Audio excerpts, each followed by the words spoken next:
ఓం తత్సత్. ఓం యస్మిన్ స్థితమిదం సర్వం భాతి యద్భానరూపతః యత్ ప్రీత్యా ప్రియం పుత్రాది తస్మై శ్రీ గురవే నమః. తస్మై శ్రీ గురవే నమః. శ్రీ కృష్ణశాస్త్రి విరచిత సదాముక్తి సుధార్ణవం గ్రంథంలో రెండవదైనటువంటి సచ్చిదానంద తరంగం చెప్పుకుంటూ ఉన్నాం. సత్ అంటే ఉనికి, ఉండుట, ఇది ఆత్మలక్షణం. అస్థి అని కూడా అంటారు. తర్వాత చిత్ అంటే చిత్తన్న చితి అని కూడా అనడం జరుగుతోంది. అంటే జ్ఞానము లేక భాతి. ఈ రెండింటిని గురించి విచారణ చేశాం. ఆ తర్వాతది ఆనందం. సత్ చిత్ ఆనందం. ఆనందం అంటే సుఖం. సత్ చిత్ సుఖం. ఆత్మ లేక బ్రహ్మం అన్నది సుఖస్వరూపము, ఆనంద స్వరూపము అన్న విషయాన్ని విచారణ జరుగుతోంది. ఈ ఆనందము ఎట్లా కనిపిస్తోంది మనకు చూద్దాం. 21వ శ్లోకంలో ఆత్మనః సంబంధ పుత్రమిత్రే ప్రీతిం సమశ్నుతే అపేక్షమిత్రం పుత్రస్య పుత్రేత్యంతం ప్రవర్తతే. ఆత్మనః సంబంధ పుత్ర. ఈ పుత్రుడు అంటే నేను, నావాడు అన్న భావన ఉంది మనకు. అంటే ఆత్మతో సమానంగా చూస్తున్నాం మన సంతానాన్ని ఒక్కొక్కటి. ఆ తర్వాత భార్య, తర్వాత ఈ సంపదలు, ఇలాగ ఎంత ఆత్మ కోసము, ఆత్మకు సమీపాన ఉన్నటువంటివి కనుక. కాబట్టి ఆత్మ సంబంధమైన వాడే కొడుకు, నావాడు. ఇప్పుడు ఏమైంది, వాని యొక్క మిత్రే, నా కుమారుని యొక్క స్నేహితుడు వచ్చాడండి. స్నేహితుడు వాని పట్ల ప్రీతిం సమశ్నుతే, వాని పట్ల మనం ఇష్టాన్ని కనపరుస్తున్నాం. ఎందుకు? మన కుమారుడు, మన యొక్క పిల్లవాడి స్నేహితుడు కనుక వాడు కూడా మనకి ఇష్టంగా ఉన్నాడు. ఇప్పుడు చూడండి ఏమి, అలాగే నా భార్యకు కావలసిన వాళ్ళు నాకు ఇష్టం ఏమండి. కాబట్టి పుత్రుడు తన ఆత్మతో సమానం కనుక పుత్రుడు ఇష్టం. అటువంటి పుత్రుడి యొక్క స్నేహితుని పట్ల కూడా మనకు ఆనందం కలుగుతున్నది, ఇష్టపడుతున్నాం మన వాడిని. ఇప్పుడు ఆ స్నేహితుడిని బేరీజ్ వేసుకొని ఆపేక్షించుకొని మన కొడుకు పట్ల ఇంకా ప్రేమ కలుగుతుంది అన్నమాట. ఇప్పుడు ఎక్కడన్నా వాడు కనపడ్డాడనుకో, మనవాడు ఎక్కడో ఉన్నాడు చదువుకుంటూ, ఏరా అబ్బాయి బాగున్నావా, మా వాడు ఎట్లా ఉన్నాడు అని, వీడిని రా నైనా కాఫీ తాగుదు, టిఫిన్ తిందు అని వీడిని కూడా పిలుస్తామన్నమాట. అంటే వీడి ద్వారా, అంటే మిత్రుని యొక్క స్నేహితుని ద్వారా కుమారుని పట్ల ఇంకా ప్రీతి కలుగుతుంది. ఎందుకని? వాడు ఆత్మ, మన కుమారుడు అని ఎప్పుడైతే అన్నామో ఆత్మ సంబంధమైన వాడే కదా పుత్రుడు. పుత్రుని యొక్క స్నేహితుడు మనకు చాలా ప్రీతి అయినప్పుడు వాడి ద్వారా కుమారుని పట్ల కూడా ప్రీతి పెరుగుతుంది. కుమారుడు ద్వారా వాని పట్ల కూడా ప్రీతి పెరుగుతుంది. అంతేకాదు, స్నేహితుడే కాదు, ఏ వస్తువు అయినా, వాడిదేదో బ్యాగ్ ఉందనుకోండి ఇంట్లో, ఇంకొక చిన్న అబ్బాయి వండుకొని ఆ బ్యాగ్ తీసుకోపోతాను నేను స్కూల్ కొని, రైట్ వాడి వస్తువు నువ్వెందుకురా తగులుతావు అంటాడు. చూసారా? అంటే ఏంటి అర్థం? వాడికి కుమారుడికి సంబంధించిన విషయాలంతా కూడా తనకు ఇష్టంగానే ప్రీతి కలుగుతుంది. ఏమండి? లోకంలో అంతే. ఏదైనా ఈ ఆత్మతో ఏదేది సంబంధపడినట్లు కనపడుతుందో అవంతా కూడా మనకు ప్రీతిని కలుగు చేస్తాయి. ఇప్పుడు నా శరీరంపై నాకు ఎందుకు ఇష్టం? ఆత్మకు అతి సమీపం ఉంది కనుక, ఆత్మతో సంబంధం పెట్టుకున్నట్లుగా ఉంది కనుక శరీరం అంటే కూడా ప్రీతి. ఇప్పుడు ఎప్పుడైతే నా శరీరం అన్నామో, ఈ శరీరంలోని భాగాల పట్ల కూడా నాకు ప్రీతి. ఈ శరీరం ఎప్పుడైతే మనకు ఇష్టపడ్డామో, ఈ శరీరానికి సంబంధించిన వాళ్ళంతా కూడా నాకు ఇష్టం. చూసారండి, ఒకదానికొకటి లింక్. కనుక అంతా కూడా ఆత్మ సంబంధంగానే ప్రపంచమంతా కూడా మనకు ఇష్టంగా కనిపిస్తున్నది. దానివల్ల సుఖం పొందవచ్చు అనుకుంటున్నాం. ఇలాగే సంబంధాలు పెరిగిపోతున్నాయి. అసలు సంబంధం అంటే అర్థం అదే, బంధం అంటే ఒక ముడి. చక్కగా బంధం ఏర్పడుతుంది. ఒకదాంతో ఒకటి చక్కటి బంధం ఏర్పడుతుంది. ముక్తి కాదు, బంధం ఏర్పడుతుంది. వీటిల్ని వాటి చేత మనం చాలా ఇష్టంగా ఆనందంగా ఫీల్ అవుతున్నాం. ఇంటికి చుట్టాలు వస్తే మనకిష్టం కాబట్టి చుట్టాలు వస్తేనే సంతోషంగా, భార్య తరఫు చుట్టాలు వస్తే భార్యకి మహా సంతోషం, తన తరఫు వాళ్ళు వస్తే మగవాడికి తనకు సంతోషం. చూడండి, ఇదంతా దేనికి వచ్చింది అంటే ఇదంతా ఆత్మ యొక్క సంతోషమే, ఆత్మ యొక్క ఆనందమే. ఇట్లా విడివిడిగా పోతూ ఉంది. అలాగే ఏమండి, పుత్రాత్ ప్రీతి స్థూలదేహే స్థూలాద్భవతి సూక్ష్మకే ఆత్మ ఆభాస సూక్ష్మ సంస్థో నాచేతరసమంచిత. అది ఇప్పుడు కొడుకు వరకు వచ్చామండి బయట నుంచి. ఈ కొడుకు కంటే మన స్థూల దేహమునందు ప్రీతి ఎక్కువ. ఈ స్థూల దేహం ఉండి భార్యకు కానీ భర్తకు కానీ వాడు వచ్చాడు కాబట్టి వాడంటే ఇష్టం అనుకో, ఈ స్థూల దేహాన్ని పుట్టినవాడు కనుక. కాబట్టి ఈ స్థూల దేహం కొడుకు కంటే కూడా తన స్థూల దేహం ఇష్టం. ఒక ఇల్లు కాలుతోందంట. ఇల్లు కాలుతూ ఉంటే వీడు ముందు ఆ ఇంట్లో చిన్న పిల్లవాడు ఉన్నాడు, అంతా కేక పెట్టాడయ్యా, చిన్న పిల్లవాడు ఉన్నాడు, ఇల్లు కాలిపోతుందని. అంటే పిల్లవాడి పైన ప్రేమ. అయితే మరి వీడు పోయి తేవచ్చు కదా, ఎందుకు కేకలు పెడుతున్నాడు, ఏ దూరం తేవచ్చు, తన శరీరం కాలిపోతుంది. చూసారండి, తన శరీరం కాలిపోతుంది. కాబట్టి కుమారుడి కంటే తన శరీరం పైన ప్రేమ ఎక్కువ. అలాగే స్థూలదేహే స్థూలాద్భవతి సూక్ష్మకే. ఈ శరీరం ఒకటి కాదు, 3 శరీరాలు ఉన్నాయి. స్థూల శరీరం, సూక్ష్మ శరీరం, కారణ శరీరం. ఈ కారణం అంటే మనకు తెలియబడదు అనుకోండి. ఎందుకు? అదే ఆనందమయ కోశము, అదే అజ్ఞానంతో ఉంది, అదే కారణం కనుక అది కనిపించేది కాదు. ఈ 2 కనిపిస్తూ ఉంటాయి. జాగ్రత్తావస్థలోనేమో స్థూల శరీరం కనిపిస్తూ ఉంటుంది, స్వప్నావస్థలోనేమో సూక్ష్మ శరీరం కనిపిస్తూ ఉంటుంది. ఏమండి, ఇప్పుడు ఈ స్థూల శరీరం ఉంది అంటే మనకు బయట కనపడే కాళ్ళు, చేతులు, ముక్కు, చెవులు, తలకాయ ఇట్లాంటి, ఇదే స్థూల శరీరం. ఈ కొడుకు కంటే తనకి ఈ స్థూల శరీరం పైన ఇష్టం ఎక్కువ. అందుకు ఈ స్థూల శరీరాన్ని బాగా రక్షించుకోవాలా అని ప్రయత్నం చేస్తాడు. నిన్నే చెప్తామే, తన భార్యను తను ఆ దివిసీమలో విషయాన్ని ముందు కొట్టుకోబోతూ ముందు పిల్లవాడిని వదిలేస్తాడు, తర్వాత భార్యను వదిలేస్తాడంట. భార్య కూడా తనకు బాధాకరమైనప్పుడు ఆమెను వదిలేస్తాడు. అలాగా ఈ స్థూల శరీరం అంటే తనకి ఇష్టం. అందుకే స్థూల శరీరానికి ఏ జబ్బు వచ్చినా పోగొట్టుకోవాలని ప్రయత్నం చేస్తాం, జబ్బు రావాలని కోరం అన్నమాట ఎవరం. ఎందుకని? స్థూల శరీరం ఆత్మకు అతి సమీపమున ఉంది కనుక దీన్ని రక్షించుకంటే దీనిపైన మనకిష్టం. అందుకే పొద్దున్న లేస్తానే బాగా శుభ్రంగా పళ్ళు తోవడం, సోప్ వేసి ముఖం అంతా కడగడం, ముఖానికి పౌడర్ వేయడం, ఇవి పనులన్నీ దాన్ని అలంకరించడం, ఈ పనులన్నీ చేస్తాం. ఎందుకు? మనకి ఇష్టమైంది కనుక. ఇష్టం లేని దానికైతే చేస్తామా? చెయ్యం. అలాగే స్థూలదేహే స్థూలాద్భవతి సూక్ష్మకే.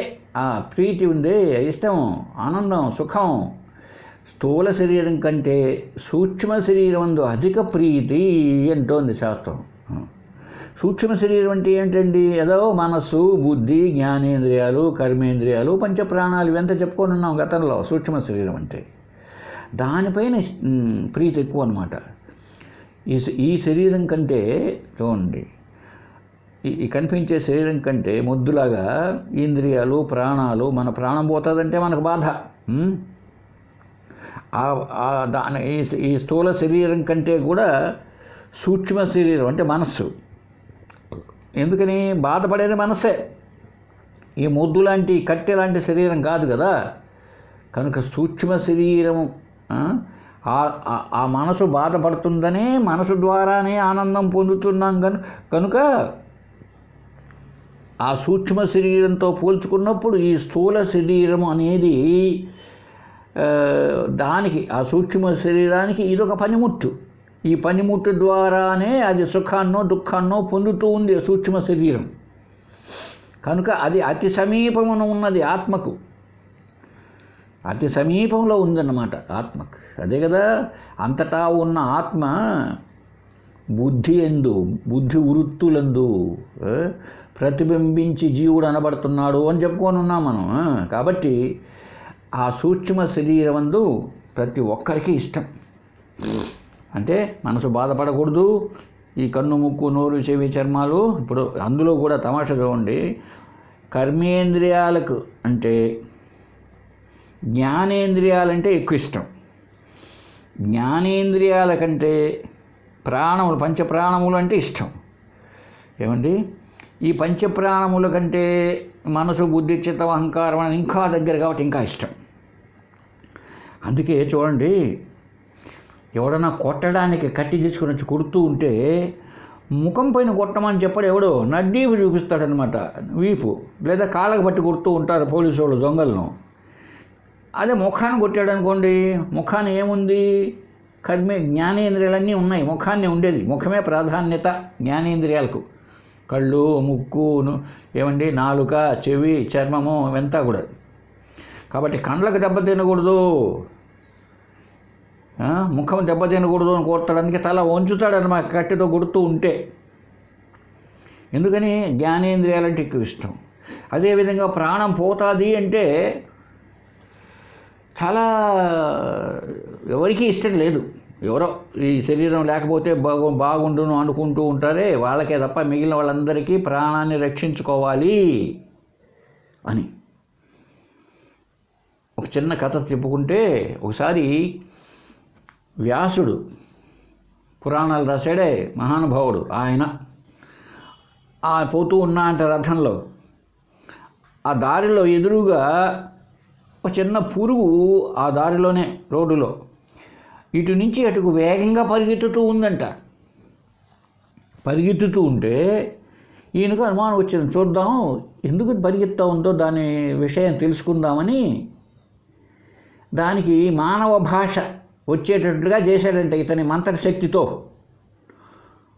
ఇప్పుడు అడిగాడంట ఆ పురుగును, ఏమే పురుగా, ఏంటి నువ్వు ఇలా పరిగెత్తిపోతున్నావు, ఏమైంది అంటే, ఏదో భూమి బద్దలైనట్టుగా ఉంది అంటే, రథం యొక్క స్పీడ్కి, రథం యొక్క ఆ పరుగులు పెడుతూ ఉంటే గుర్రాలు ఆ చక్రాల శబ్దానికి దానికి ఏదో భూమి అంతా బీటలు వారిపోయి భూమి అంతా పగుళ్ళు తీస్తున్నట్టు అనిపించిందంట. కాబట్టి ఆ భూమి పగుళ్ళు తీస్తే భూకంపమో ఏదో వస్తే నాకు అపాయం కదా, అందుకోసం నా ప్రాణాన్ని రక్షించుకునే దానికోసం పరిగెత్తుతున్నాను అన్నదంట. అప్పుడు ఆ పురుగు ఏమనింది, అది కాదయ్యా మహానుభావ, నీకు నీ ప్రాణము, నీ శరీరము ఎంత ఇష్టమో అంటే ఈయన అడిగాడు, నువ్వు ఎంత ప్రాణివే, నువ్వు చిన్నదానివి కదా, నీకు కూడా ఇంత మోహమా నీ శరీరం పట్ల అంటే అప్పుడు అది అనదంట, ఏమయ్యా మహానుభావ, నీకు నీ శరీరము పట్ల, నీ ప్రాణాల పట్ల నీకు ఎంత మోహమో, నా శరీరం పట్ల, నా ప్రాణం పట్ల నాకు అంతేనయ్యా మోహం అన్నదంట. ఏమండి, కాబట్టి ప్రతి ఒక్కరు కూడా ఏంటంటే స్థూల శరీరం ముందు, బయట సంసారం, భార్య, బిడ్డలు అంతా ఇష్టం. ముందు దానికంటే ముందు బంధువులు, స్నేహితులు వాళ్ళ ఇష్టం. బంధువులు, స్నేహితులు వాళ్ళ ఇష్టం. ఒకడు కాశీకి పోయాడండి, ఆ కాశీలో రోడ్లు ఇరుకు, అక్కడ జిలేబీలే వేస్తూ ఉంటారంట, అన్ని శవాలు ఎత్తుకొని పోతూ ఉంటారంట. ఒక వ్యక్తి నిలబడుకొని ఉన్నాడు, తింటూ ఉన్నాడంట జిలేబీలు. తింటూ ఉంటే శవం పోతోంది, నేను తను పట్టించుకోలే, ఎంతోమంది చనిపోయి ఉంటారు కదా. సరే, ఆ శవంతో పాటు వెనకల వస్తూ ఉంటారు మనుషుల్లో. ఒకడు, ఇతనికి తెలిసిన వాడు, ఈ జిలేబీలు తినే ఆ మనిషికి తెలిసిన స్నేహితుడు ఒకడు వచ్చి, ఎవరనుకున్నావురా అక్కడ పోయే శవము, మన స్నేహితుడు రా, పాపం హఠాత్తుగా హార్ట్ ఫెయిల్ అయి చనిపోయినాడు అన్నంట. ఒరే అని వాడు జిలేబీలు పారేసి పరిగెత్తాడంట వీడు కూడా. చూడండి మరి, అంతవరకు ఎన్ని శరీరాలు పోయినాయో ఎత్తుకొని శవాలు, వాటన్నిటి కోసం పరుగులు పెట్టలేదే. ఎందుకు పరుగులు పెట్టాడు? తనా, చూశారండి, తనా అంటే అదే, తాను అంటే తాను ఎవరు? ఆత్మ. తనకు ఆత్మకు సంబంధించిన వాళ్ళంటేనే ఇష్టం. అక్కడి నుంచి వచ్చేటప్పటికి సంతానము, భార్య, వీళ్ళంతా. ఆ తర్వాత స్థూల శరీరం, ఆ తర్వాత సూక్ష్మ శరీరము. ఇదండి వాస్తవానికి శాస్త్రం చెప్తోంది ఇక్కడ, ఆత్మ ఆభాస సూక్ష్మ సంస్థ అంతే. నిజానికి ఇదంతా ఆభాస, చిత్తు ఛాయ ప్రతిబింబమే. ఆత్మ యొక్క ప్రతిబింబమే ఈ స్థూల శరీరము, సూక్ష్మ శరీరం. అంతేగాని ఇది సత్యం కాదు, ఎప్పటికైనా నశించేదే, కల్పితమే, వ్యవహారంలో ఉంది అంతే. నిజానికి ఆత్మతో ఏ సంబంధము లేదు. ఇది నువ్వు కట్టేసినా మారిపోకుండా ఉండదు. కట్టేసి ఇంట్లో పెట్టి రూములో బ్రహ్మాండంగా భోజనం పెడతా ఉన్నాం, ఒకప్పుడు నశించకుండా ఉండదు. అందువల్ల అది ఆభాస. అంటే ఆభాస అంటే చిచ్ఛాయ, చిత్తు యొక్క ఛాయ, నీడ. ఇప్పుడు మనం పోతున్నాం దారిలో, మన నీడ మన మాదిరే కనిపిస్తుంది. మనం చూస్తున్నాం అద్దంలో మన ముఖం మన మాదిరే కనిపిస్తుంది. అలాగే అటువంటి సంబంధమే ఆత్మకు శరీరానికి ఉన్నటువంటిది. అంతేకాని నిజానికి సంబంధమే లేదు. ఆత్మకు శరీరంతో సంబంధం లేదు. వ్యవహారంలో ఇలా కల్పించబడేటప్పటికీ ఈ రూపనామాలతో. అందువల్లనే ఆ సరస్వతి ఉపనిషత్తులో ఒక మాట అన్నదండి, హస్తీభాతి ప్రియం నామరూపచేత్ అంశికం. హస్తీభాతి ప్రియం, సత్ చిత్ ఆనందం, నామరూపాలతో కలిసి 5 చేత్ అంశ పంచకం 5 భాగాలకు చేయొచ్చు. ఆద్యత్రయం బ్రహ్మరూపం, ముందు చెప్పిన 3 సత్ చితానందం, అస్థిభాతి ప్రియం, ఇది బ్రహ్మ యొక్క రూపం. ఏమండి, రూపనామాలు నామరూపాలు ఉన్నాయే, ఇవి జగత్ రూపం. జగత్ రూపం తతోద్వయం, ఆ మిగిలిన 2 జగత్. ఈ 5 ముందున్న 3 అవి, ఈ 2 ఏ సంబంధము లేదు ఆత్మకు. అయితే ఇప్పుడు మనం 5 కలుపుకొని చూస్తున్నామన్నమాట. 5 కలుపుకొని రూపనామాలతో కలిపి చూస్తున్నాం కనుక మనకు కనిపించడం లే. 5 కలిపి చూస్తే మనకు కనిపించడం లేదు దాని స్వరూపం. ఆత్మ సత్ చిత్ ఆనందం అన్నది మనకు తెలియడం లేదు. ఎందుకు? రూపనామాలతో కలిసి చూస్తున్నాం. ఒక చిన్న విషయం చెప్తా మీకు. దాదాపు 1967వ సంవత్సరం అనుకుంటాను, మా ఊళ్ళో ఒకసారి కృష్ణాంజనేయ యుద్ధం అని డ్రామా వేశారండి. ఆ డ్రామాలో మధ్యలో కొంచెం తెర ఎత్తడానికి దించడానికి ఆ రోజుల విషయం కనుక కొంచెం లేట్ అయితే మధ్యలో ఏదైనా ఎంటర్టైన్మెంట్ కావాలి కాబట్టి ఆ ఎంటర్టైన్మెంట్కు నన్ను కోరితే నేను ఒక వేషం వేశా. ఒక సాయిబు అంటే మహమ్మదీయుడు వేషం వేశారు నాకు. నేను బ్రహ్మాండంగా చేశాడు మేకప్ మ్యాన్. అంటే నేను ఒక్కనే మౌన యాక్షన్ అంటారు దాన్ని, ఏకపాత్రాభినయం కామెడీ కోసం. ఎట్లా అయిపోయిందంటే నాకే నా అద్దంలో చూసుకుంటే నాకే నేనేనా అన్నట్టుగా చేశాడండి. గడ్డం పెట్టేశాడు, నెత్తిని టోపీ పెట్టాడు. మేకప్ చేసిన వాడు చాలా అద్భుతంగా చేశాడు. సరే, ఏకపాత్రాభినయం కనుక భాష కూడా మహమ్మదీయుడు తెలుగు మాట్లాడితే ఎట్లా ఉంటుందో అలా మాట్లాడుతున్నా నేను. నన్ను చూసినటువంటి ఆ ప్రేక్షకులంతా నా అసలు స్వరూపం తెలుసుకోలేకపోయారు. ఎందుకని తెలుసా? నేను మాట్లాడేది ఎక్కడ మైక్లోని సౌండ్ వస్తుంది. మైక్ సౌండ్కు ఒరిజినల్ సౌండ్కు తేడా ఉంటుంది. సౌండ్ అట్లా పోయింది. పైన డ్రామా కనుక ఆ రోజుల్లో లైట్ ఫోక్సింగ్లు, లైట్ తిప్పడాలు, కలర్స్ మార్చడాలు అన్నీ ఉంటాయి. దీంతో ఒరిజినాలిటీ కనిపించాలి. అంతేకాకుండా నాకు వేసిన మేకప్ వల్ల నా ఒరిజినల్ రూపం కనిపించడం లేదు. నేను ఫలానా అంటే వాళ్ళు గుర్తుపట్టలేకున్నారు. నేను ఎవరు గుర్తుపట్టలేరు. నేను ఎవరో మహమ్మదీయుడే అనుకున్నారు, ఎవరైనా అని. తర్వాత పక్కన వాళ్ళు గుసగుసలాడుకొని ఎవరో వాళ్ళు చేస్తున్నాడండి నవ్వించి ఒకటే నవ్వు అన్నమాట. నేను మాట్లాడే మాటలతో అందరికి కడుపుబ్బ నవ్వినారు. ఎవరైనా అని విచారించుకో సారా అన్నారు. అప్పుడు అంటే ఇప్పుడు ఎందుకు కనిపించలేదు చెప్పండి? నేను నా స్వరూపం ఎందుకు కనిపించలే? ఇన్ని అడ్డు వచ్చినాయి. సౌండ్ గుర్తుపట్టుకుందామంటే మైక్ అయిపోయింది. తర్వాత వేషాన్ని గుర్తుపట్టుకుందామంటే నాకే ఇంకొక వేషం వేసినారు. పైన అంతా ఈ తలుకు బిడుకులు అనమాట, లైటింగ్లో ఫోక్సింగ్లో ఇవంతా ఇంకా ఎట్లా కనపడుతుంది? అలాగే ఇక్కడ కూడా హస్తీభాతి ప్రియమన్నది ఎందుకు కనిపించడం లేదు అంటే నామరూపాలు మింగేశాయి. ఇవి ఎప్పుడైతే వచ్చినాయో అసలు అంతవరకు వద్దండి. మీరు సపోజ్ ఒక 60 ఏళ్ళు 70 ఏళ్ళ వ్యక్తి అయితే మీరే 60 ఏళ్ళ వల్ల 50 ఏళ్ళు కావచ్చు ఉండొచ్చు అనుకోండి. మీకు మీ బాల్యంలో 10 సంవత్సరాలప్పుడు మీకు తీసిన ఫోటో ఉంటే ఏమండి ఆ ఫోటోను ఎవరో ఇప్పుడు కొత్తగా మీకు స్నేహితుడైన వ్యక్తికి చూపించి అయ్యా ఈ మనుషుల్లో నేనున్నాను కనుక్కో అన్నారు అనుకోండి. కనుక్కోగలుగుతాడండి? కనుక్కోలేదు. ఎందుకని? ఈ శరీరం అనేది మార్పులు చెందుతూ ఉంటుంది నిత్యం. మరి ఎందుకు కనుక్కోలేదు?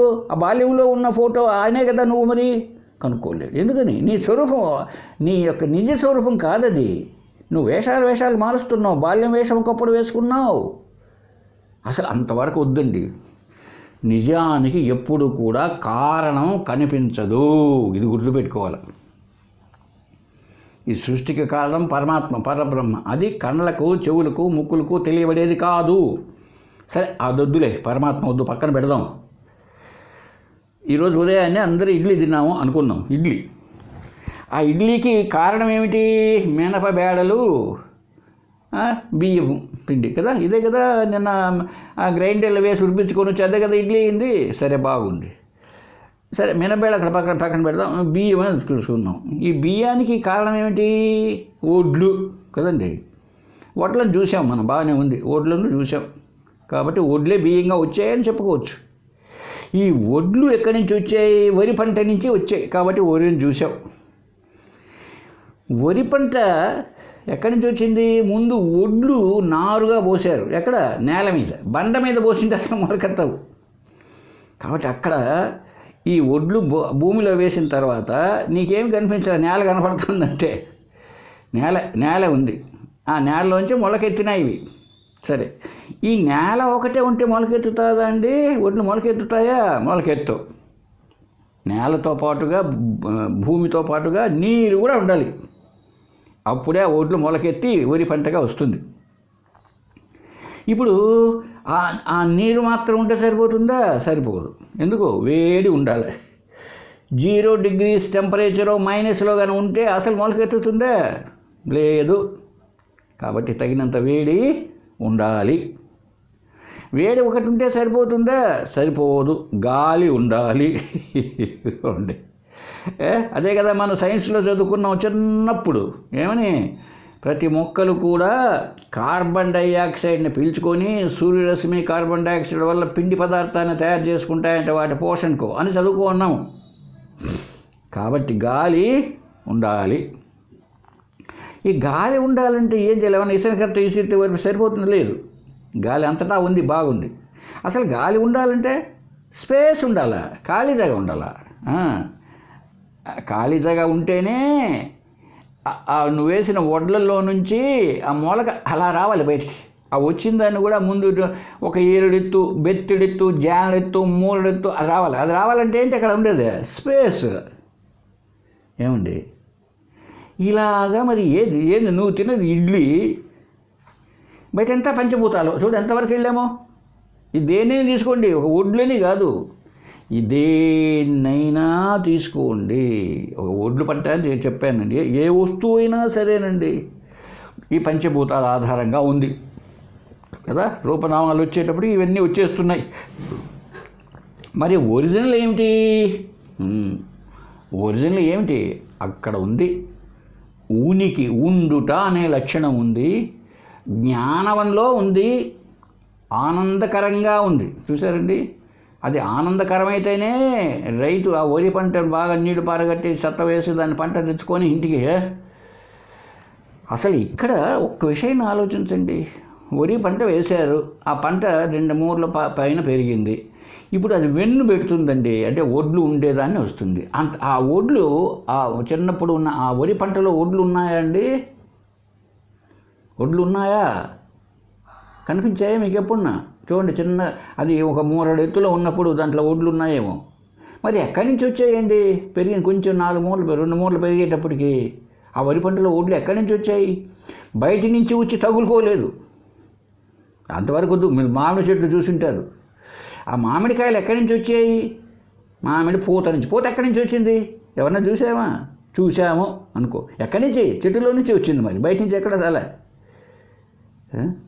అందువల్ల ఒరిజినల్ ఉంది, సత్యమైన కారణం.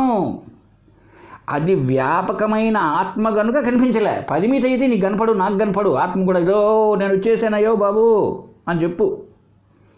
అది సత్యచిత్ ఆనందం కనుక, అది సర్వాంతర్యామి కనుక సర్వము తానే గనుక ఎట్లా చూస్తావు నువ్వు సర్వం ఉండేదాన్ని? తనకంటే రెండవది లేదు కనుక ఆ రూపనామాలతో ఉంటే తెలియబడుతుంది.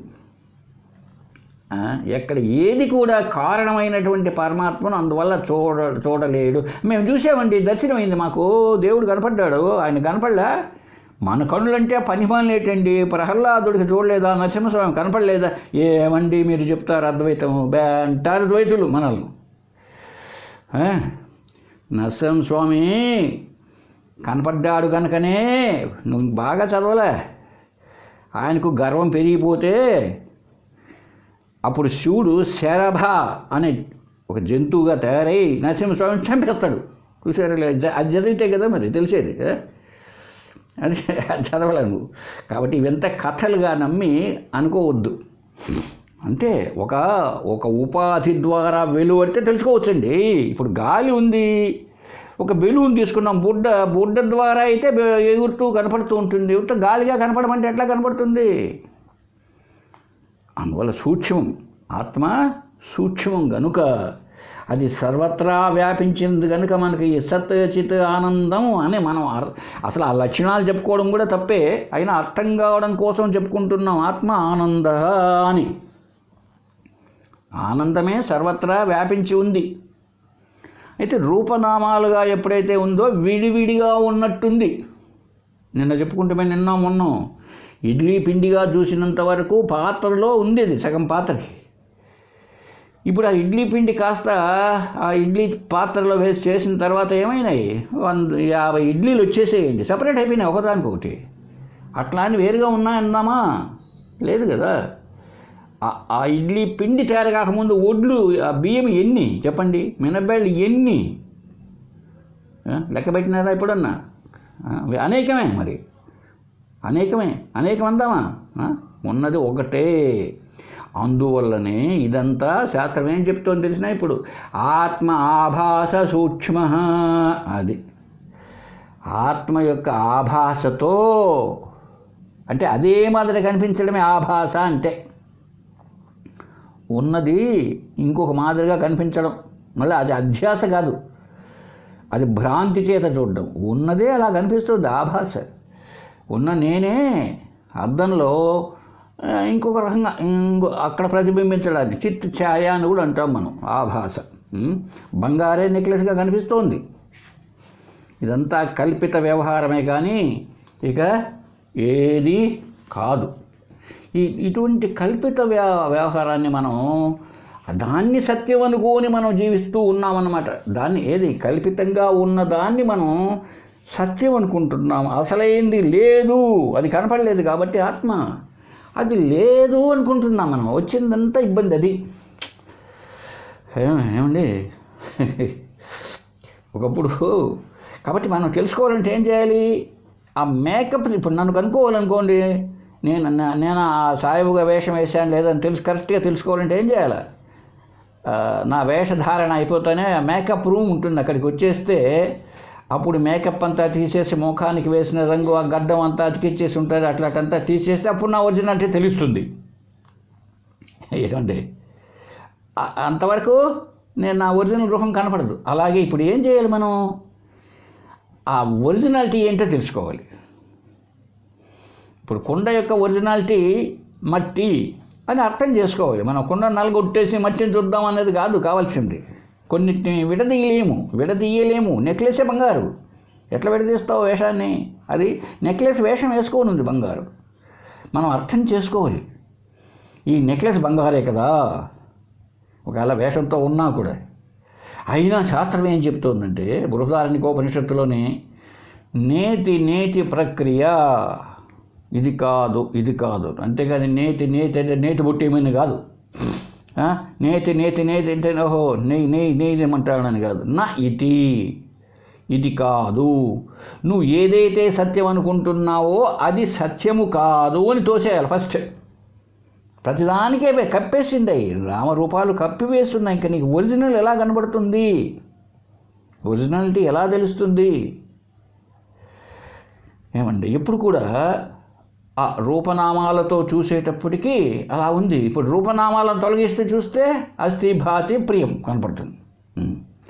అందుకే కదా ప్రతి శాస్త్రంలో కూడా నేతి నేతి అన్న పదము ఇది కాదు ఇది కాదు ఇది కాదు అని తీసేసే విధానాన్ని ఎందుకని ఇదే అది అని చెప్పడానికి వీలు లేదు. ఎందుకు? ఆత్మ అనేది రూపనామాలతో ఉండేట్టుగా ఉంటే ఇది అని చేయబెట్టి చూపచ్చు. అలా లేదు. ఎప్పుడైతే ఆ విధంగా లేదో ఆ లేని దాన్ని ఎలా తెలియజేయాలా? అది చెప్పాలని చూడండి ఒక్కసారి. ప్రాతర్భజామి మనసా వచసామగమ్యం వాచో విభాంతి నిఖిలాయదనుగ్రహేణ యం నేతి నేతి వచనైః నిగమా అవోచుః తం దేవదేవమజమచ్యుతమాహురగ్రయం. ఉదయాన్నే ఏమండి ఆ పరమాత్మను నేను ధ్యానం చేస్తా, సేవిస్తాను. ఎవరైనా అతడు ఎట్లా ఉంటాడు అంటే మనసా వచస అగమ్యం. నీవు మనసు చేత తెలుసుకోలేవు, వాక్కుల చేత తెలుసుకోలేవు. అయితే ఏమవుతుంది? వాచో విభాంతి నిఖిలాయదనుగ్రహేణ.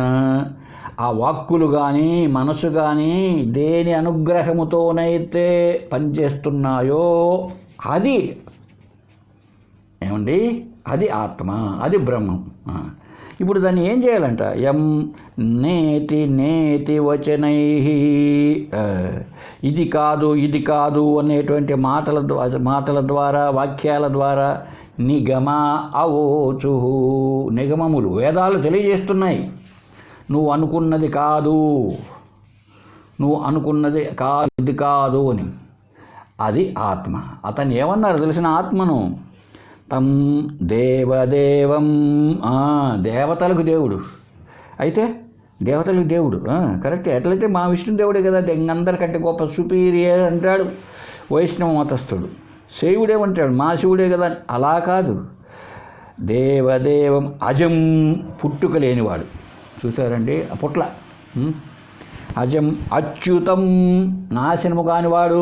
అచ్యుతుడు అంటే మనం విష్ణువుకు పేరు పెట్టాం. అచ్యుతుడు తొలగనివాడు అంటే స్థిరంగా ఉండేవాడు అని. అంటే స్థిరంగా ఉండడం అంటే కదలకుండా అని కాదు, మార్పు చెందకుండా. మనలాగా మన శరీరం షట్భావ వికారములు చెందుతూ ఉంటుంది కదా. పుట్టింది, పెరిగింది, అయింది, లాస్ట్ క్షీణిస్తుంది, చచ్చింది. అలా కాదు. కనుక అది అచ్యుతుడు. పుట్టుక లేదు, మార్పులు లేవు. అంతేకాదు అచ్యుతం ఆహురగ్రయం, అన్నిటికంటే ముందు ఉన్నాడు. అంతటికంటే ముందు ఉన్నది ఎవరో అతనే అని చెప్పడం జరిగిందండి. అన్నిటికంటే ముందు అంటే సృష్టి కంటే ముందు నుంచి ఉన్నవాడు. ఏమండి ఈ పదాన్ని మనం బాగా విశ్లేషణ చేసుకుంటే ఆత్మ అంటే ఏమిటో బాగా మనకు అర్థం అవుతుంది. అంగీకరించాలి మనం. ఇప్పుడు అనేకం ఉందంటే దాని ముందు వెళితే ఉంటే తగ్గిపోతుంది కదా. ఇప్పుడు భారతదేశ జనాభా 150 కోట్లు అంటున్నారు. ఇప్పుడు మేము చదువుకుంటే రోజుల్లో మాకు బిట్ క్వశ్చన్లో బిట్ పేపర్లో వచ్చేది భారతదేశ జనాభా ఎంత అంటే 35 కోట్లు అనేవాళ్ళు. అంటే ఇప్పుడు 150 కోట్లు ఉన్నది, ఒకటి 35 కోట్లు. అంతకుముందు 30 ఏళ్ళకి ముందు 10 కోట్లు, అంతకుముందు 30 ఏళ్ళకి ముందు 5 కోట్లు కదా. అంతకుముందు తీసేస్తా పోండి, చివరికి ఒకటే మిగలాలి. అదే ఏకమేవా అద్వితీయం బ్రహ్మ. రెండవది లేదు. ఇంకా రెండవది వచ్చిందంటే ఎక్కడి నుంచి రావాల? సృష్టి అంతా అదే. సృష్టి అంతా ఒకటే అయినప్పుడు సృష్టి జరిగింది అంటే బయట నుంచి వచ్చి కలుసుకోదు.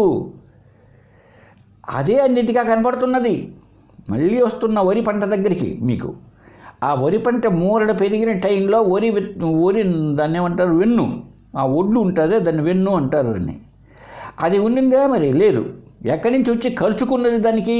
ఎక్కడి నుంచి రాలా ఆ వరి మొక్కలో నుంచే వచ్చింది. కాబట్టి వరి లక్షణమే దానికి ఉంటుంది. వేప చెట్టులో నుంచి వేపకాయలు వచ్చాయి అంటే వేప చెట్టుకు ఏ చేదు లక్షణం ఉంటుందో ఆ వేప ఆకుకు, వేప కొమ్మకు, వేప రెమ్మకు, వేప గింజకు అంత అదే ఉంటుంది లక్షణం. అవునా? అవును. ఇప్పుడు సృష్టికి ముందు పరమాత్మ ఒక్కడే అని అనుకుందాం. కాళ్ళు తలకాయతో ఆలోచించకూడదండి. సర్వము అదే సర్వము ఆ పరమాత్మ ఉన్నాడు. ఆయన సృష్టి చేశాడు అంటున్నాం లేండి ఊరికినే. అయితే ఆ ఉన్నదే కదండి రావాలి, ఇప్పుడు కొత్తది రాదు. కొత్తది ఎక్కడి నుంచి వస్తుంది? తగులుకుంటుంది వచ్చి. ఆ మామిడి చెట్టుకు మామిడి పండు ఎవరైనా తగులుకోగా చూసినారా? బయట నుంచి వచ్చి పటక్కన్న దానికి మామిడికాయ. ఆ ఉన్నదే అలా తయారు కావాలి, ఉన్నదే అలా వచ్చేసింది.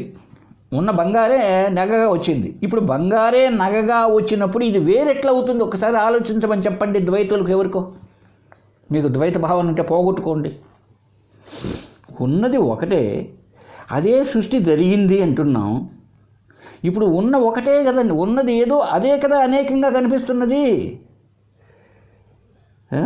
ఉన్నదే అనేకంగా కనిపిస్తున్నది. అందువల్లనే దీన్ని వివర్తవాదం అన్నారు అద్వైతులు. ఇదంతా అర్థం కాకుండా ద్వైతం ద్వైతం అసలు ఎలా కుదురుతుంది చెప్పండి? నిన్న మొన్న చెప్పాను, ఒక 1/4 కేజీ బంగారు తెచ్చారండి, పెద్ద బిస్కెట్ ఒకటి.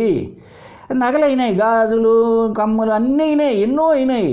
ఏంటి అయినాయి? ఏదైంది? ఏదైతే నగలకు ముందు ఉన్నదో అదే నగలుగా అయింది. రేపు ప్రళయం వచ్చింది, అంతా దాన్ని ఎన్ని బాగలేవు, పాతవి కానీ నగలు అన్నారు, కరిగించేశారు మొత్తం, అన్నీ పోయినాయి. ఏం మిగిలింది? ఏదైతే కారణంగా ఉన్నదో ముందు సృష్టికి, ఈ నగలు అనే సృష్టికి ఏది కారణంగా ఉందో అదే నగలైంది. అదే మళ్ళీ కరిగిస్తే ఒక బిస్కెట్టో ఒక కడ్డీనో తయారైంది. అంతేనా? అంతే. కాబట్టి సృష్టి అంతా ఏమంటారు ఇప్పుడు? సృష్టి అంతా పరమాత్మే. ఎవనిచే జనించు జగము. చూడండి ఒకసారి ఆ పద్యాన్ని బాగా అర్థం చేసుకోండి. ఎవని లోపల నుండు లీనమై ఎవని ఎందుడిందు పరమేశ్వరుడెవడు, మూల కారణంబెవ్వడు, అనాది మధ్యలయుడెవ్వడు, సర్వము తానే అయిన వాడెవ్వడు. ఏమండి? అలాగే ఇక్కడ సర్వము ఒక్కటిగా ఉన్న పరమాత్మే సృష్టిలాగా ఎనుముద్దున పోతూ చీమ దోమ మనిషి ఇలాగా వచ్చిందంటే అంతా ఏంటి? ఇదంతా అనేకమా? కాదు, పరమాత్మే. అయితే ఆ లక్షణాలు ఉంటాయా ఉండవా? బంగారులో ఉన్న తళుకు బిళుకులు, పచ్చదనం, పసిమి మిసిమి ఇవి నగ తయారైన తర్వాత ఉంటాయా ఉండవా?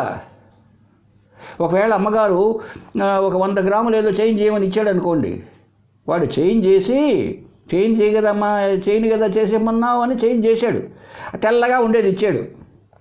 ఇంటికి తీసుకొని పోతారా? ఏ తెలివి తక్కువ అమ్మగారైనా కూడా చేంజ్ చేయమన్నా చేంజ్ చేశాను కదా అన్నాడు. ఒప్పుకుంటారా? కాదయ్యా బాబు, నేను 100 గ్రాములు బంగారు ఇచ్చాను, నాకు 100 గ్రాములతో ఉన్న బంగారుదే చైన్ కావాలా అంటే బంగారు లక్షణం ఉన్నదే అంటే అడుగుతారా? తెల్లది ఇచ్చినా కూడా పెట్టుకొని పోతారా బాక్స్లో? ఎంత తెలివి తక్కువ వాళ్ళు కూడా చేయరు. ఎందుకు?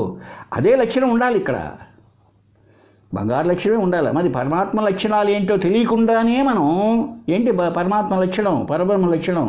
సత్యచిత్ ఆనందం, అస్థి భాతి ప్రియం, సత్యం జ్ఞానం అనంతం బ్రహ్మ.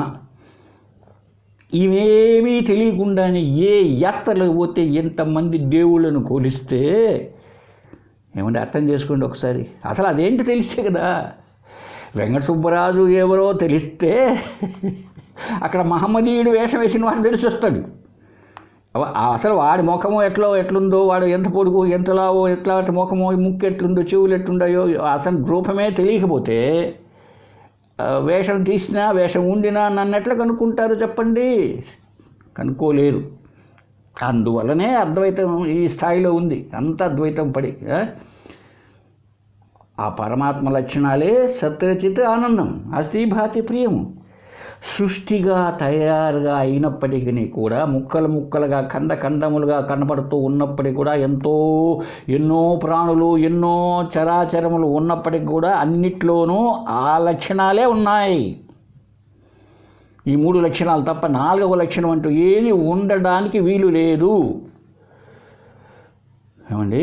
బంగారు నుంచి వచ్చిన నెక్లెస్ బంగారు లక్షణాలు తప్ప తెల్లగా ఉంటే ఎవడు తీసుకుపోతాడు ఇంటికి? అది వెండి అయిపోయా. కనుక సృష్టికి కారణం పరమాత్మ. ఆ పరమాత్మ లక్షణాలు ఏంటో మనం తెలుసుకోవాలి. అలా తెలుసుకోలేకుండా పోయి ఏం భావిస్తావు, అసలు ఎట్లా తెలుసుకుంటాం మనం?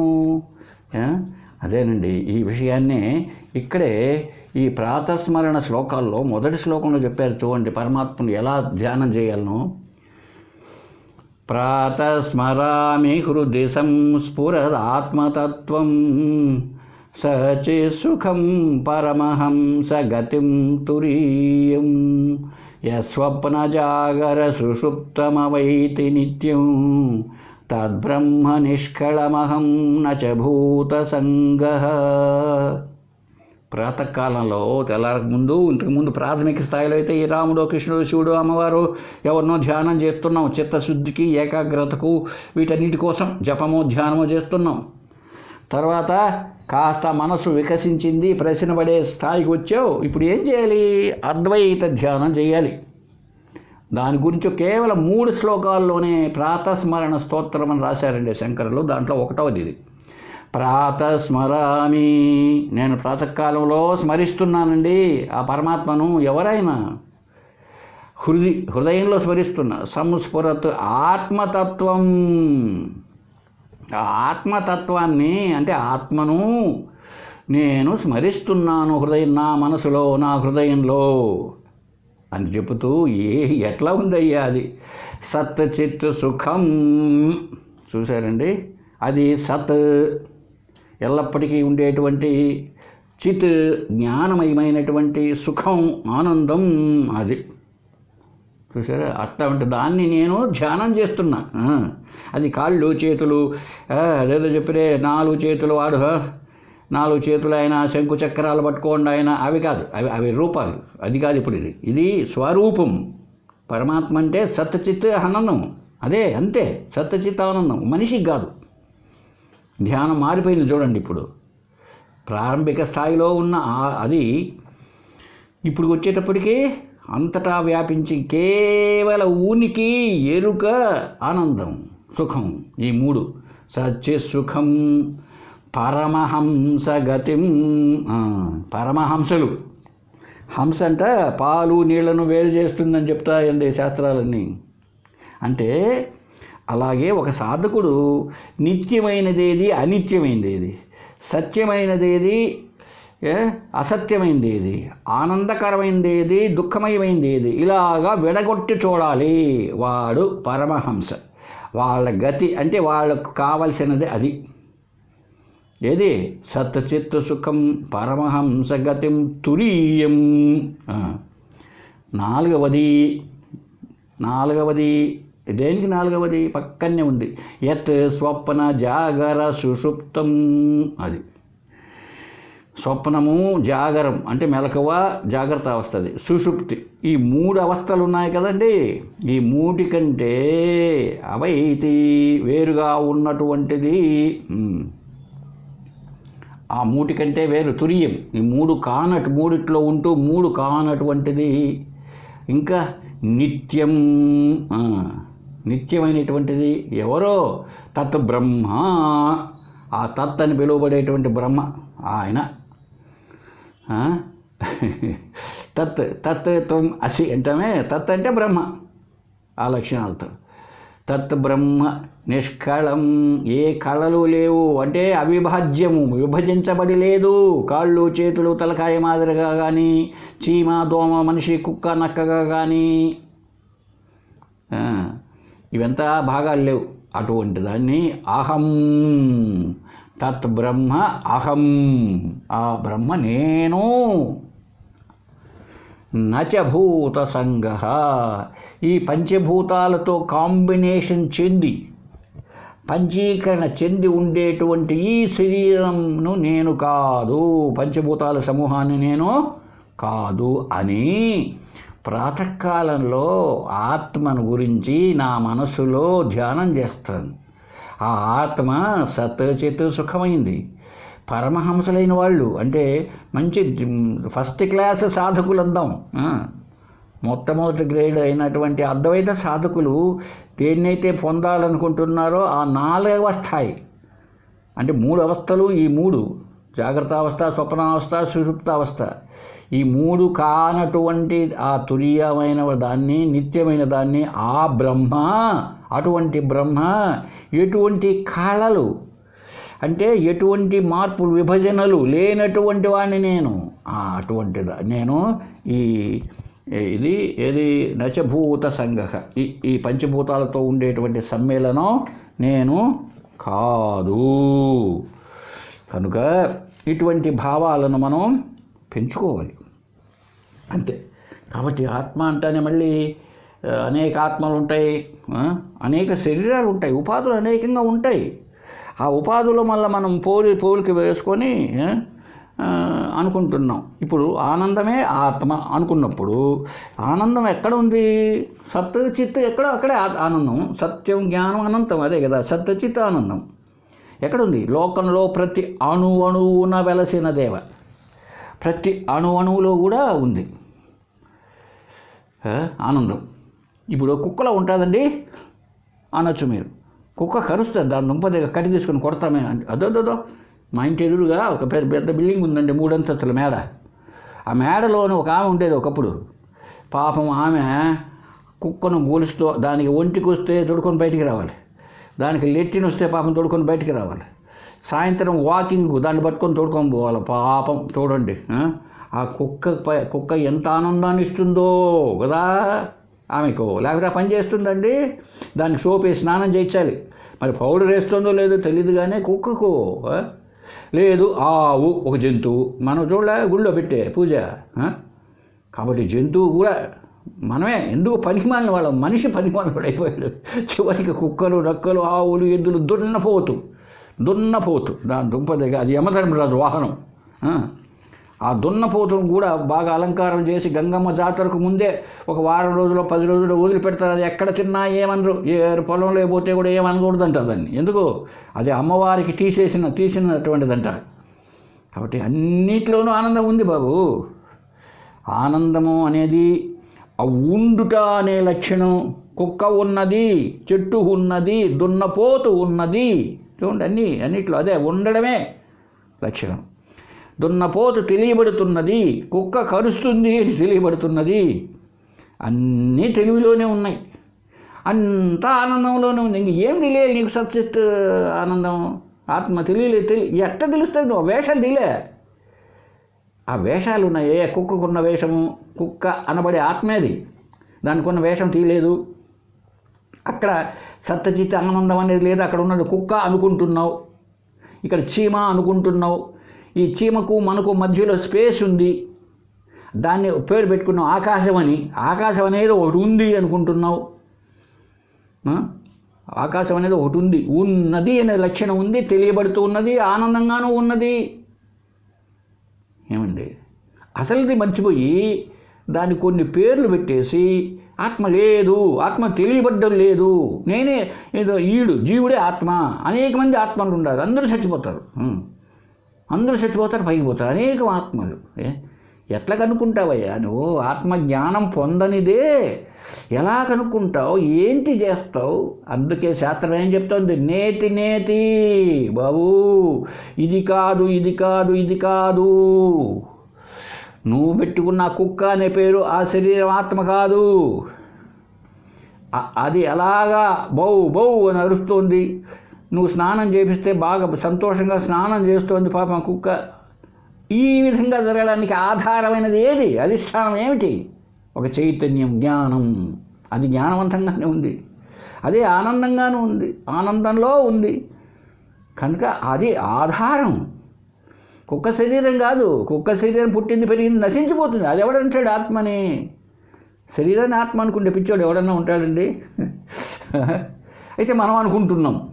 అది చూడండి కర్మ. ఎందుకని? శరీరానికి అధిష్టానం ఏంటో మనకు తెలియడంలే, మనకు అర్థం కావాలి, అర్థం కావాల్సిందే. ఏమండి, ఆత్మ దర్శనం తప్పు. తెలుసుకో. దర్శనం అంటే తెలుసుకొనుట. దర్శనం అనే పదానికి అర్థం తెలుసుకొనుట. చూడు అంటే అర్థం కళ్ళతో చూడమని కాదు, కళ్ళతో చూస్తేనే కాదు. చూడు అంటే ఒక ఆమె వాళ్ళ కూతురుతమ్మ పొయ్యి మీద రసం పెట్టాను, ఉప్పు కారం సరిపోయిందేమో చూడమనిందంట. ఉప్పు సరిపోయిందేమో అని కూతురు చూసి ఉప్పు కనపడలేదమ్మా అంది. తల్లి ఏం అర్థం చేసుకుంది? నేను ఉప్పు వేసానా లేదా, ఉప్పు వేసినానా లేదబ్బా, ఆయన ఉప్పే కనపడలేదంట అంది. అనుకొని పోయి ఒక పీడికెట్ తీసి మళ్ళీ ఆ పాత్రలో రసం పాత్రలో వేసేసింది. లాస్ట్కి మధ్యాహ్నం వడ్డించుకునేటప్పుడు గురువుగారు వచ్చినారు, స్వామీజీ. ఆయన కూడా వేస్తే పాపం ఆయన భోజనం చేసేటప్పుడు మాట్లాడు. ఇప్పుడు అది ఉప్పగా కడుపులోకి పోనిద్దామా బయటికి ఆక్కందామా అర్థమే కాల పాపం ఆయనకు కూడా. ఇంతకు ఏం జరిగింది? ఈమె ఇంటామె ఉప్పు చూడమ్మా అన్నది. ఆ అమ్మాయి గరిటలంతా పెట్టి ఎక్కడ తీసినా ఉప్పు కనపడలే. అదే అంటే ఉప్పు సరిపోయిందో లేదో ఉప్పు ఉందో లేదో చూడమంటే తెలుసుకోమని. కాబట్టి ఆత్మదర్శనం అంటే ఆత్మను చూడడం అని కాదు, ఆత్మను అర్థం చేసుకో. నీవే ఆత్మవు. ఆత్మ అంటే నీవే, అతడే, ఆ కుక్కే, ఆ నక్కే, ఇదంతా ఆత్మయే. శరీరాలతో చూడగాకు. అది శరీరానికి విలువ లేదు. నెక్లెస్తో చూడగాకు. దాన్ని బంగారుగా చూసి బంగారుగా అమ్మితేనే నమ్మా, రేపు అమ్మితే డబ్బులు వస్తుంది. కానీ నెక్లెస్గా చూస్తే పైసా ఇవ్వడు. నీ దగ్గర నెక్లెస్ పెట్టుకొని కూడా 10 రూపాయలు నా నెక్లెస్కి డబ్బు ఇమ్మంటే ఒక్కడన్నా ఇస్తాడా? నెక్లెస్కి డబ్బు బంగారుకే. ఇది అర్థం చేసుకోవాలి మనం. ఎప్పుడు అర్థం ఎలా చేసుకోవాలి? ఇదిగో నేతి ఇది కాదు. అందుకే శాస్త్రం ఏం చెప్తుందో తెలిసిన భగవద్గీతలో 2వ అధ్యాయంలో అద్భుతంగా చెప్పాడు. 16వ శ్లోకంలో, నా సతో విద్యతే భావ నా అభావో విద్యసే తథా. అసత్ పదార్థానికి ఉనికి లేదు, సత్ పదార్థము లేనటువంటి టైమే లేదన్నాడు. ఉనికి ఉండడం, అన్నిటికీ ఉనికి ఉన్నది. అసత్ అనేది లేదు అసలు అన్నాడు. అంతేకాదండి, చివరిలో పెద్ద బాణం వేశాడు కృష్ణుడు. 18వ అధ్యాయంలో, సర్వధర్మాన్ పరిత్యజ్య మాం ఏకం శరణం వ్రజ. దుంపదగ్గ ధర్మో రక్షితి అని మొత్తుకుంటున్నావు. ఏమి ధర్మం రా ఏడ్చింది? సర్వధర్మాన్ పరిత్యజ్య, అన్నీ వదిలిపెట్టినైనా నువ్వు. నేను మనిషి అనే ధర్మాన్ని అసలు నువ్వు మనిషి అనే ధర్మాన్ని పక్కన పెట్టు. ఇది ఒక తొడుగు. అన్ని ధర్మాలను వదిలిపెట్టు. అన్ని ధర్మాలు వేసుకుండే కొద్దీ 5 ధర్మాలు వచ్చి కూర్చున్నాయి. అన్నమయ, ప్రాణమయ, మనోమయ, విజ్ఞానమయ, ఆనందమయ కోశాలు వచ్చి కూర్చున్నాయి. వాటి ధర్మాలను నెత్తినేసుకొని నా ధర్మం ఏం చూస్తావు? నీ ధర్మం మాం ఏకం, నన్ను ఒకడిని, అంటే నేను అనే ఒక్కడిని మాత్రం శరణం వ్రజ, దాన్ని శరణ చూచమన్నాడండి కృష్ణుడు. పెద్ద బాణం ఇది. ఇంకా అర్థం కాకపోతే భగవద్గీత పట్టుకొని కూడా హిందూగా పుట్టి వేస్ట్. చూడు ఏం చెప్పడం జరిగిందో. నీ ధర్మాలు వద్దు, అవి నీ జీవిత ధర్మాలు.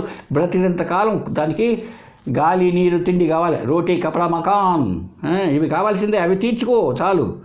అంతేగాని అనవసరమైన ఇతర జోలికి ఎంతవరకు అవసరమో ప్రపంచం అంతవరకు ప్రపంచంతో ఎవడొద్దన్నాడు నిన్ను. అంతేగాని వేరే వేట వెళ్ళడం కాదు. అలాగే బృహదారణ్యక ఉపనిషత్తు చెప్తోంది, నవా అరే సర్వస్య కామాయ సర్వం ప్రియం భవతి, ఆత్మానస్తు కామాయ సర్వం ప్రియం భవతి. అసలు జగత్తు అనుకుంటున్నామే మనం. అసలు దానికి ఉనికి ఎక్కడిది? మారిపోయేది ఉందన్నామండి. క్షణానికి నశించిపోయేదానికి ఉన్నదైన లక్షణం ఉందా? ఎప్పుడు కూడా ఉండదు. ఎందుకు? నువ్వు ఉందనేటప్పటికి లేడంటారు. ఇప్పుడు హైదరాబాద్ పక్క సీతాఫలం కాయలు కాస్తాయి, పండ్లు. ఎండాకాలంలో అది దొరకవు. అలాగే మామిడి పండ్లు చలికాలంలో ఉండవు. ఇప్పుడు నువ్వు ఎంత ప్రయత్నం చేసినా ఇవి చలికాలంలో అవి ఉండవు, ఎండాకాలంలో మామిడి పండ్లు ఉంటాయి కానీ చలికాలంలో ఉండవు. కాబట్టి ఎవరైనా అప్పట్లో కావాలని కోరినా ఎంత ప్రయత్నం చేద్దామన్నా, ఒకవేళ ఏదన్నా ఈ రోజుల్లో దాన్ని ఏమంటారు, కూల్ చేసి పెట్టి ఫ్రిడ్జ్ లాంటివి పెడితే ఏమైనా ఉంటాయేమో కానీ నిజానికి కాదు. అలాగే ఈ జగత్ అంటే ఏంటి? జగత్ అంటే జాయతే గచ్చతి ఇది జగత్. అది ఉంది, అర్థం చేసుకో. జగత్తు అనుకుంటా. జాయతే గచ్చతి, పుట్టేది పోయేది. జాయతే పుట్టున్నది, గచ్చతి పోయేది, పుట్టేది నశించేది. ఇదంటే జగత్తు. మరి ఇది నువ్వు సత్యము, ఇదే సత్యము. సత్యంగానే దాంతో ఏం చేసినా సత్యం ఎలా అవుతుందండి? ఈ కోరికలు కానీ ఇవంతా ఎప్పటికీ తీరవు. మనం ఎంతెంత కోరినా ఇవి కోరికలు అనేవి ఉన్నాయే, ఇవి తీరవు. కాబట్టి ఏం కావాలి మనం ఎప్పటికైనా, ఏ జన్మకైనా సరే? సత్యచిత్ ఆనందమయమైనటువంటి ఆత్మస్వరూపం మనమే అని పొందినప్పుడు అప్పుడు పూర్ణమద, అప్పుడు పరిపూర్ణుడవుతావు నువ్వు. నీకు లోటు లేదు. ఇక చిన్న గుంత అయితే వర్షం పడుతూ ఉంది అనుకోండి పలసంగా, ఇప్పుడు మాకు కూడా ఆ నూనె నీళ్ళు 1 రోజు 2 రోజులు ఉంటాయి, 3 రోజులు ఎండిపోతుంది. బ్రహ్మాండమైన సముద్రం అయిపోయింది అనుకో నీరు. అది అడుగంటేది ఏంటండి? అడుగు అంటదు. అలాగా అర్థం చేసుకో. బ్రహ్మస్వరూపం కాదు, నీవే బ్రహ్మస్వరూపం అయ్యేదేంటి మళ్ళీ అర్థం చేసుకో. అంతేగాని మనం ఊహించుకున్నామే నామరూపాలు, దాన ధర్మాలు, న్యాయాలు, అన్యాయాలు, ఎంత ద్వంద్వాలు. వీటిలన్నిటినీ ఇది సత్యం కాదు, ఇదంతా అసత్యము.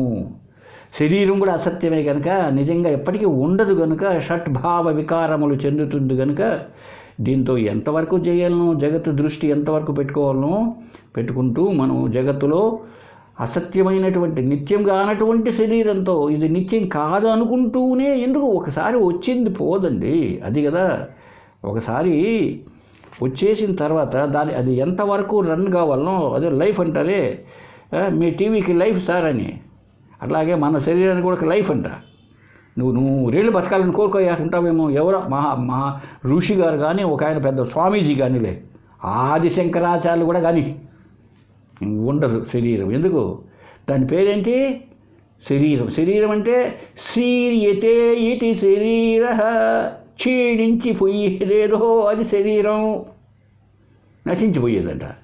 కాబట్టి నశించిపోయేది అని ఒక పక్కంటూ ఇది సత్యమైంది, నిత్యమైంది, దీంతోనే అన్నీ ఎక్కడో సాధించాలా. ఈ శరీరం కాకపోతే చచ్చిపోతే ఇంకొక శరీరం ఉంటుంది పైన, ఏదొక్కడో అనుభవించాలా. ఆ శరీరమైనా అంతే బాబు. కాబట్టి ఎప్పటికైనా మనం ఆత్మానందాన్ని పొందాలి కనుక ఆత్మ విషయంగా ఇంకా మనం విచారణ చేసుకుందాం. హరి ఓం తత్సత్. ఓం పూర్ణమదః పూర్ణమిదం పూర్ణాత్ పూర్ణముదచ్యతే పూర్ణస్య పూర్ణమాదాయ పూర్ణమేవావశిష్యతే. ఓం శాంతి శాంతి శాంతి. హరి ఓం తత్సత్.